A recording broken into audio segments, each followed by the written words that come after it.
Di sini saya akan membahas tentang fungsi pembelajaran sastra dan tujuan pembelajaran apresiasi sastra. Sebelum kita lanjut ke topik pembelajaran, bahwa fungsi dan tujuan itu sangat berbeda. Di mana fungsi itu adalah sesuatu yang memiliki kegunaan barang ataupun sistem, sedangkan tujuan adalah sesuatu yang ingin dicapai oleh seseorang. Nah, di sini kita bisa lihat fungsi pembelajaran sastra. Fungsi ini sesuai dengan sifatnya. Yang pertama itu menyenangkan. Bahwa saat kita belajar, bahwa pembelajaran ini sangat menyenangkan, pastinya kita akan membacanya terus-menerus. Dan yang kedua, bermanfaat. Saat kita membaca pembelajaran sastra, di dalam buku tersebut ada manfaatnya, dan selain itu menampilkan unsur keindahan, hiburan, dan keseriusan. Atau karya sastra tersebut juga menampilkan unsur pengetahuan. Contohnya puisi. Keseriusan puisi terletak pada segi pengetahuan yang disampaikannya. Jadi puisi dianggap sejenis, seperti dikatakan oleh Aristoteles bahwa fungsi lebih filosofis dari sejarah, karena sejarah berkaitan dengan hal-hal yang terjadi, sedangkan puisi berkaitan dengan hal-hal yang bisa terjadi, yaitu hal-hal yang umum dan yang mungkin.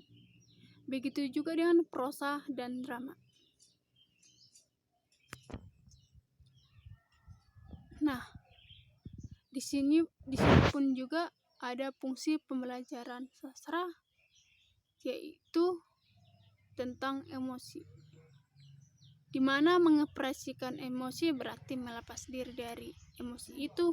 Contohnya ketika penonton drama dan pembaca novel yang bisa mengalami perasaan lega, dalam arti bisa melepas emosinya.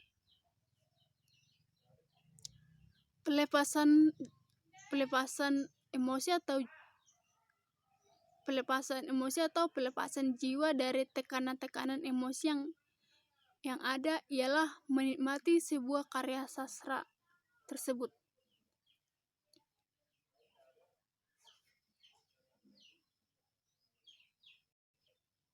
Nah, di sini kita bisa lihat bahwa pengajaran sastra memiliki 3 fungsi menurut Jab Rohit 1994. Yang pertama, fungsi ideologis, yang merupakan fungsi utama pengajaran sastra sebagai sarana atau pembinaan jiwa Pancasila. Yang kedua, fungsi kultural. Nah, fungsi kultural pengajaran sastra adalah memindahkan kebudayaan dari suatu generasi ke generasi berikutnya. Yang ketiga, fungsi praktis, yang artinya bahwa pengajaran sastra membekali bahan-bahan yang berguna bagi siswa dan studinya dan bekalnya di masa depan. Nah, di sini kita bisa lihat pendapat ahli Ramanto 1988 dalam kutipan buku halaman 12. Di sini mencakup 4 manfaat. Yang pertama, membantu keterampilan berbahasa. Yang kedua, meningkatkan pengetahuan budaya. Yang ketiga, mengembangkan cipta, rasa, dan karya. Yang empat, menunjang pembangunan watak. Nah, di sini kita pun bisa lihat pendapat dari Ahmadi 1990 dalam kutipan halaman buku 87 dan kutipan pendapatnya Wardani, di mana berfungsi sebagai satu, Melatih keempat, keterampilan berbahasa seperti mendengar, berbicara, membaca, dan menulis. Yang kedua, menambah pengetahuan tentang pengalaman hidup manusia, seperti ada istiadat, agama, dan kebudayaan. Yang ketiga, membantu mengembangkan kepribadian. Yang keempat, membantu pembentukan watak. Yang kelima, memberi kenyamanan, keamanan, dan kepuasan melalui kehidupan manusia dalam fiksi. Yang keenam, meluaskan dimensi kehidupan dengan pengalaman baru hingga dapat melahirkan diri sejenak dari kehidupan yang sebenarnya. Ya, seperti kehidupan nyata. Nah, di sini kita akan bahas satu persatu. Melatih keterampilan berbahasa. Semakin kita banyak membaca karya sastra, semakin kita dapat melatih kita berbahasa dan terlatih dalam keterampilan tersebut.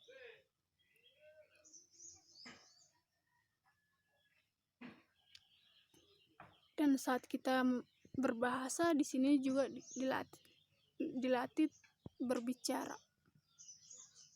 Semakin kita membaca, semakin kita akan terlatih dan kita mengerti tentang apa yang kita baca tersebut.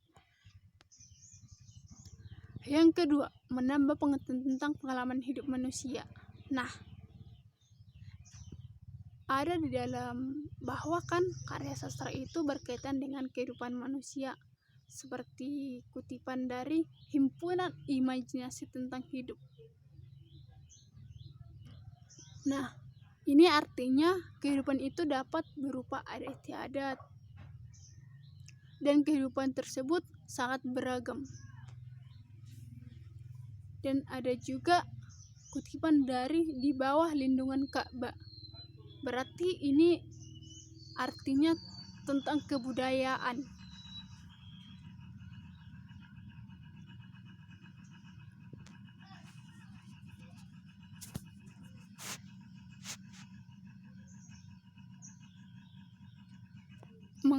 Yang ketiga, membantu mengembangkan kepribadian. Nah, saat kita membaca karya sastra, di sini kita dapat mengembangkan kepribadian kita. Kita dapat menilai pribadi tersebut, kemudian memilih dan menerapkan di dalam kehidupan kita sendiri, yang dimana kepribadian itu yang baik dan yang buruk kita tinggalkan. Dan semakin kita terlatih bahwa apa yang kita sampaikan pun terlatih di tempat umum. Maksudnya berpendapat di tempat umum. Yang keempat, membantu pembentukan watak. Kita pun belajar tentang karya sastra, di sini pun kita dibentuk watak kita, di mana kita membaca bahwa di tokoh di dalam karya sastra tersebut pastinya ada yang baik dan ada yang jahat. Kita di sini akan belajar bahwa kita akan memilih yang watak yang baik dan watak yang buruk untuk ditinggalkan. Nah, kenyamanan. Saat kita membaca, pastinya ada rasa nyaman, yang berarti karya sastra tersebut sangat menarik saat kita membaca. Nah, keamanan yang dimana artinya selain karya sastra tersebut menarik, bahwa karya sastra tersebut mengandung banyak manfaatnya. Dan yang ketiga, kepuasan.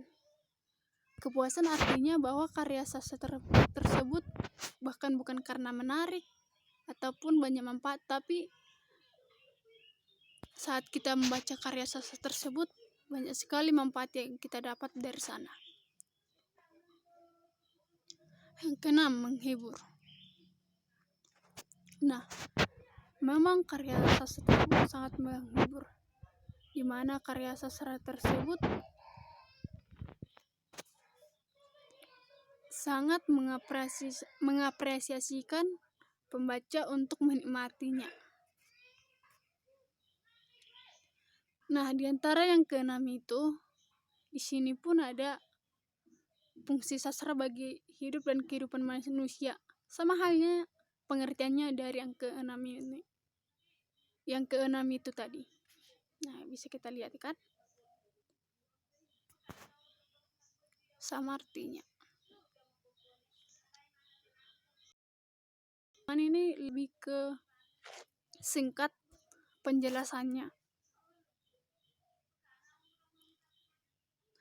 Nah, kita sudah membahas topik yang kedua, tujuan pembelajaran apresiasi sastra. Nah, sebelum kita ke tujuannya itu, kita memiliki 3 aspek. Yang pertama, pengetahuan. Yang kedua, keterampilan dan sikap.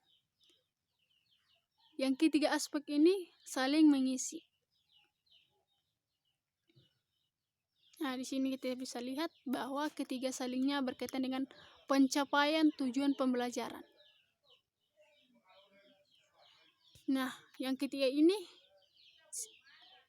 mengajarkan bahwa dapat memotivasi pembaca atau murid untuk belajar dengan sungguh-sungguh. Nah, di sini kita bisa lihat 4 tujuan pembelajaran dalam apresiasi sastra yang perlu kita bahas. Kita lihat di sini. Pertama, tujuannya ke sekolah. Kedua, tujuannya ke gelombangnya pembaca sastra, pembuat sastra tersebut. Yang ketiga, tujuannya menurut para ahli. Yang keempat, tujuan pendidikan nasional. Yang keempat ini tujuan pendidikan nasional berarti ke negara, ke rakyat. Nah, kita di sini kita bisa lihat, kita bisa dapat tahu apa tujuannya.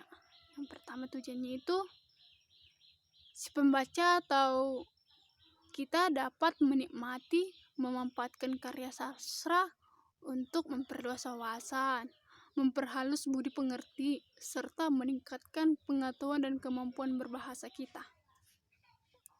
Nah,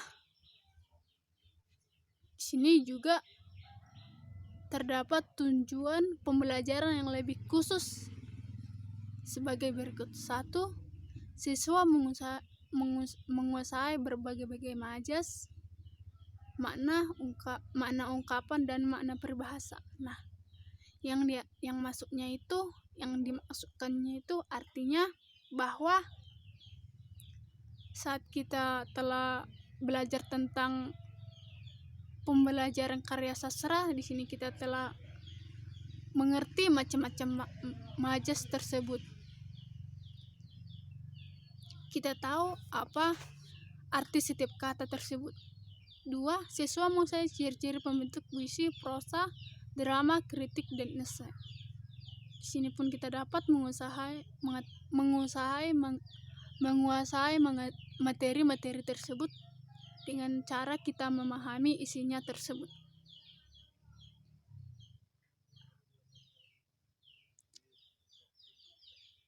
Nah, di sini kita bisa lihat bahwa aspek keterampilan terlibat pada menikmati dan kemampuan berbahasa, yang artinya menikmati sebuah karya dikatakan sebagai sebuah keterampilan, karena untuk menangkap makna dari karya sastra tersebut diperlukan skill yang khusus.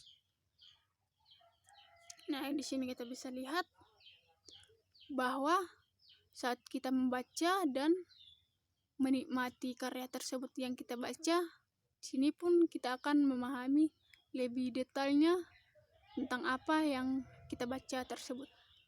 Baru aspek sikap terlihat dari pernyataan memanfaatkan karya sastra untuk memperluas wawasan, memperhalus budi pengerti, serta meningkatkan pengetahuan dan kemampuan yang dimana sastra dapat dijadikan guru budi pengerti. Nah, saat kita membaca karya sastra, bahwa apresiator sebenarnya sedang belajar budi pengerti tanpa merasa digurui. Dengan demikian, sikap yang lebih baik akan terbentuk dengan sendirinya.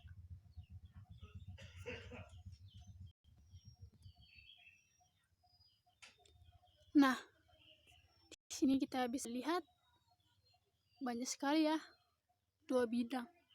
Yang pertama bidang pemahaman dan bidang penggunaan.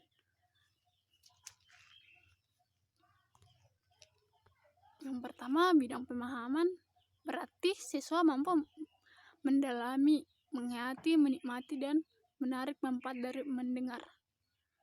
Berarti di sini siswa sudah memahami apa yang dia baca dan menghayati, dan dia mendengar apa manfaatnya saja.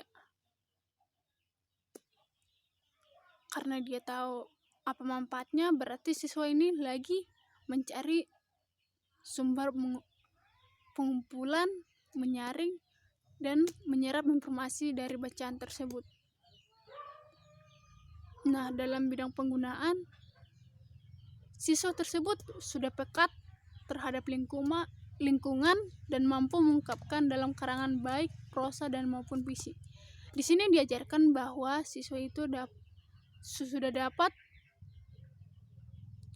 mengetahui artinya, dan siswa ini pun sudah tahu membuat karangan tentang puisi atau baik pun prosa.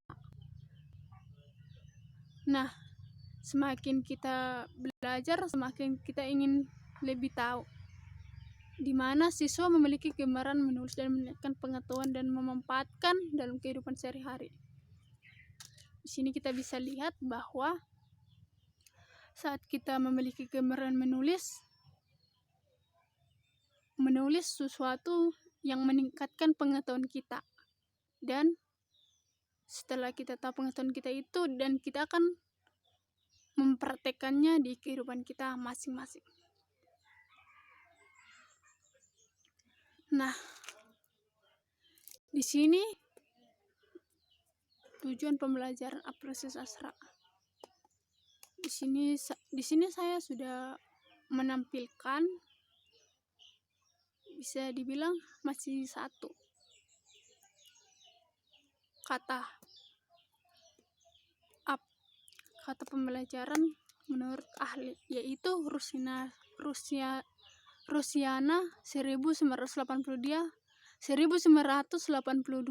dalam kutipan halaman buku 6 menyatakan bahwa tujuan pembelajaran sastra adalah untuk memperoleh pengalaman dan pengetahuan tentang sastra.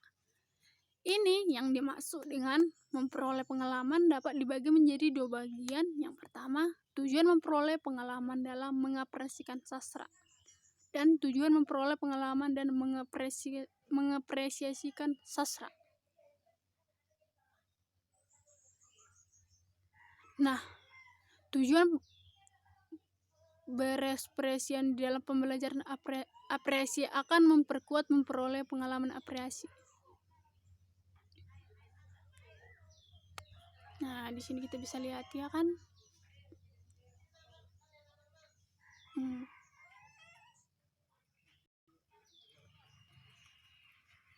Nah, di sini kita lihat tujuan pendidikan nasional. Tujuan pendidikan nasional berarti beralih ke negara. Tujuannya itu yang pertama kan mencerdaskan kehidupan bangsa. Yang kedua, mengembangkan manusia Indonesia seutuhnya.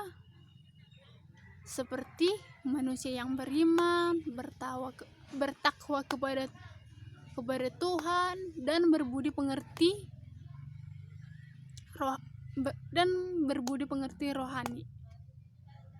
Baru kepribadian yang mantap dan mandiri, serta rasa tanggung jawab kemasyarakatan dan kebangsaan.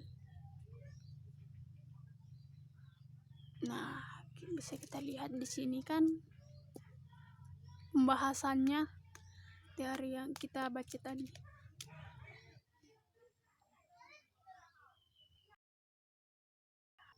Nah, di sini ada 5 indikator kita membaca puisi atau sebelum kita membaca puisi. Pertama kan seseorang menyatakan menyenangkan karya sastra tersebut, berarti menarik. Yang kedua, seseorang serta dalam diskusi sastra. Semakin kita ikut diskusi tersebut, semakin banyak pendapat orang lain yang kita tahu. Yang ketiga, seseorang mengumpulkan artikel sastra. Di sini kita dapat mengetahui saat kita membaca, kita ingin membacanya lebih banyak lagi dan mencarinya. Yang keempat, siswa menyatakan merasa lebih baik setelah membaca karya sastra. Nah, di sini kita dapat diartikan bahwa karya sastra tersebut banyak sekali manfaatnya dan berguna bagi untuk kita. Yang kelima, siswa menyatakan bahwa setelah membaca membaca sastra tertentu, ia menjadi tidak boros lagi. Maksudnya di sini tidak boros waktu lagi. Dia tidak membuang waktunya yang sia-sia hanya dengan yang tidak berguna. Nah, itulah contoh indikator yang dapat digunakan sebagai ukuran tercapainya tindaknya tujuan dengan sikap atau aspek penerapan. Nah, di sini pun kita dapat menggunakan kata kerja berikut ini, seperti menerima, menyumbangkan, mengunjungi, berusaha, menghargai, ikut serta, dengan sukarela. Nah, di sini ada pembahasannya. Yang pertama yang sampai yang ke-6. Nah, di sini kita bisa lihat. Di sini yang ke-6 ini bertujuan untuk sikap yang dapat berupa sikap yang baik terhadap sastra itu sendiri maupun sikap yang berhubungan dengan kehidupan nyata kita. Nah, sikap ini merupakan penerapan dari nilai-nilai yang baik yang dipungut dari karya sastra, atau sikap yang berupa dalam perubahan menyatakan merasa lebih tegar menghadapi hidup atau merasa senang. Banyak sekali ya manfaat kita membaca karya sastra tersebut. Nah, udah selesai. Sekian dulu pembacaan dari saya.